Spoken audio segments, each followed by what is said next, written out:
All right. Axel Foley is back in Detroit, back in Beverly Hills, here with the latest entry or installment to the Beverly Hills Cop franchise. But why? And with Axel F for this entry serving, or this installment serving as the fourth entry in the Beverly Hills Cop franchise, was it worth it? And how well does Axel F hold up to, say, the previous Beverly Hills Cop movies? Let's talk about it. The much long awaited, I guess you could say, follow up to Beverly Hills Cop 3. This movie has been in about 20, 30 years plus in the making. And you're going to hear me talk about this in this review quite a bit, but it's essentially about 20, 30 years too late. But set to bring it all together was director Mark Malloy. He might be a relatively new name. Now, the buddy cop dynamic is, I guess you could say, highlighted more so with Joseph Gordon-Levitt's character. He plays Bobby Abbott. He's a detective, a seasoned detective, also in the Beverly Hills PD. But him and Axel kind of formed this dynamic with each other. But kicking things off very early in the movie, and I mean at the very beginning, very onset of the conflict of the plot, you see Axel has become this renowned figure just in the Detroit community. He's both hated and loved because of his previous antics and exploits. Some things quickly develop within the plot that shows that Axel Foley is still up to his same old shenanigans. I mean, Eddie Murphy still looks like he's not interested in the role. I mean, salute to Eddie Murphy. He's one of my favorite actors off the whole list, like off top. But Eddie Murphy is 63 years old, 60 something years old, and he started this role way back in 1987 with the first Beverly Hills Cop. And then Beverly Hills Cop 2, I believe, came out in like 94 or something like that. And then we quickly got Beverly Hills Cop 3, although this movie kind of pokes fun at that entry. It's just not as well loved as the previous two. And I really believe that Beverly Hills Cop 3 suffers from that ill-fated trilogy, that trilogy curse, you will, with most movies kind of dropping the ball big time on the third entry of a major blockbuster franchise. And then as the plot develops, Axel finds himself making his way back to Beverly Hills. The plot kind of takes him there.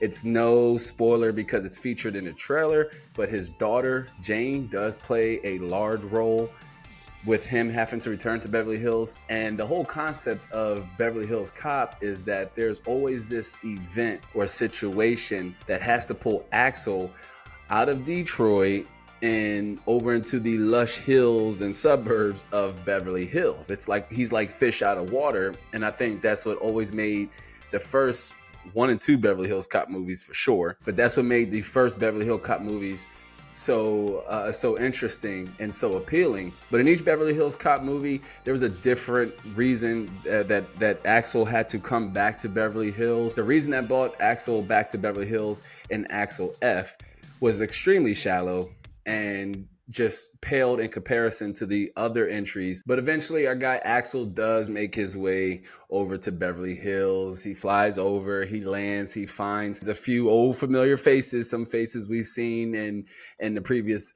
Beverly Hills Cop movies.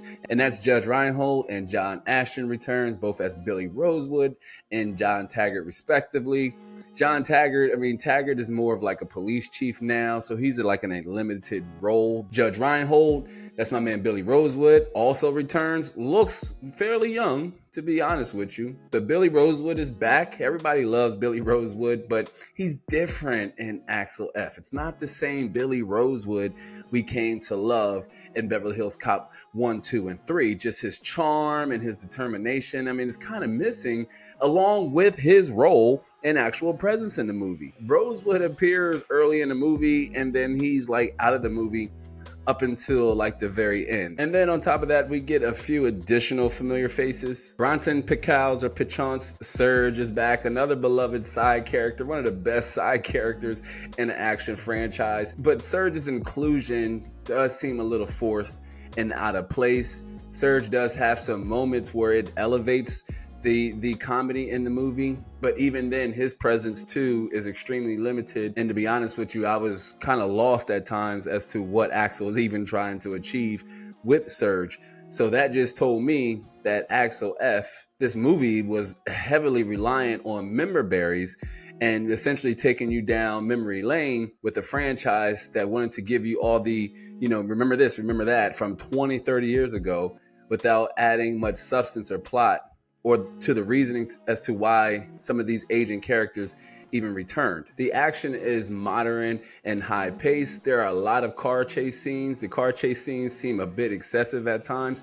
They're both, I guess you could say, wanted and also not wanted at the same time, simply because you can tell that the car chases were there to make up for the lack of, say, physical action that Axel or Eddie Murphy and Judge and John or a lot of the different older actors had to go through. You could tell the car chases were kind of just thrown in there to add to the action or the lack thereof. I felt at times that Eddie Murphy was out of place in terms of an actor, or the things his character was doing doesn't align with, say, who his character is at their stage in their career, at Axel's stage in his career. He's a 60-year-old detective and he's still hanging off of doors, taking on younger bad guys, 2 or 3 guys at a time. It would have been really nice for the director and the writer to play on the fact that Axel is actually a dying facade. He's an aging relic. His type of detective simply doesn't exist anymore. They kind of hinted at it in the movie, but really didn't play on the fact that Axel is a 60-year-old detective and he's doing things that he was doing when he was a 20-year-old detective, and it really doesn't align. I would have liked to see Axel be more witty and using his brains a bit more to overcome, I guess you could say, the detective aspect of it versus just say, let me drive this car through a whole bunch of cars or drive a snowplow down an interstate or a major road or something like that, or fly a helicopter from a police station, things like that. I mean, as for an action movie, they were welcomed, but the character himself kind of, you can't suspend disbelief enough simply because you know that Axel is a 60-year-old detective and they don't play on the fact that his age should be a factor. But the humor here in Axel F kind of falls flat at times, or it's just simply not funny, or it's poorly placed. On top of that, the movie is just poorly paced as well. The villain is revealed very early on, like the first time you encounter them, you could tell this guy is the bad guy, hands down, verbatim. And they even do like obvious bad guy things in front of the audience. And there doesn't really leave much room for Axel to have to, say, solve the case, if you will. So yeah, too many car chase scenes. The plot was not existent. Essentially, you could have the movie without necessarily even having a plot, which is essentially bad. Although Beverly Hills Cop movies haven't been historically known for their plots, there are essentially some elements that kind of leave you guessing up to, how are we going to solve this case, or how's Axel going to crack this case? With all of the obstacles that Axel runs into each time he visits Beverly Hills to solve a case, he's always met with some level of obstruction, and that's even from other law enforcement officials. This was prominent in nearly every Beverly Hills Cop movie. And in Axel F, it's just simply not there. He has the Beverly Hill PD essentially on his side, minus for one instance when he gets arrested. And again, that's in the trailer too, so that's not a spoiler. One instance where he gets arrested, and that doesn't last long at all because his buddy is the chief of the Beverly Hills PD, so you can imagine he's not in there long. But his daughter is the one that actually helps get him out. Yeah, the plot revolves heavily around his daughter Jane, and that is the main reason why he is brought back to Beverly Hills, and it's simply because of what she has going on. But the plot really, didn't call for Axel to really have to do much. He is a detective, and he really didn't do much detective work. But all in all, what can I say about Beverly Hills Axel F?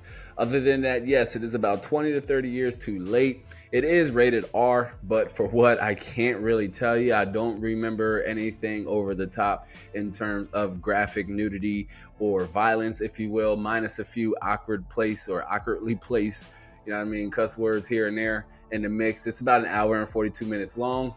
I'm okay with the long watch so long as it's good, but this movie did not need to be an hour and 42 minutes long. So overall, all in all, I'm stuck in somewhere between giving Axel F a barely passable or average movie. And either way, if you have Netflix, it's worth the watch. And you survive Beverly Hills Cop 3. If you can survive Beverly Hills Cop 3, you'll be able to survive this. But if you got Netflix and your subscription is already up, it is definitely worth giving it a watch. I don't agree with the title alone, and you know what? That's actually going to hamper its score. Beverly Hills Cop Axel F, when we've gotten Beverly Hills Cop 1, 2, and 3.